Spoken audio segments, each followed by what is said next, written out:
கந்த சஷ்டி கவசத்துல ஒரு வரி வருது, ஒரு நாள் 36 கொண்டு. அதாவது கந்த சஷ்டி கவசத்தை ஒரு நாளைக்கு 36 முறை படிக்கணுமா. படிச்சா 7 மணி நேரம் ஆகும். நான் படிச்சிருக்கேன்.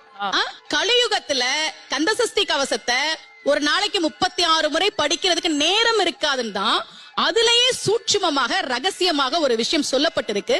முருகனுடைய அருளால் நான் தெரிஞ்சுக்கிட்டேன். அதை நான் உங்களுக்கு சொல்றேன்.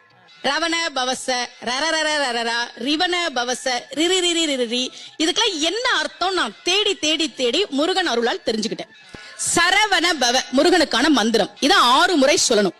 இப்ப சாவ தூக்கி பின்னாடி போட்டீங்கன்னா ரவண பவச, அத 6 முறை சொல்லணும். இப்ப ராவ தூக்கி பின்னாடி போட்டா வனப வசர, வாவ தூக்கி பின்னாடி போட்டா நபவ சரவ, இப்ப நாவ தூக்கி பின்னாடி போட்டா பவ சரவண, பாவ தூக்கி பின்னாடி போட்டா வசர வனப.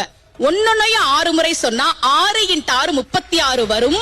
இப்படி சொன்னால் 5 நிமிஷத்துல சொல்லிடலாம். கந்த சஷ்டி கவசத்தை 36 முறை சொன்ன பலன் கிடைக்கும்.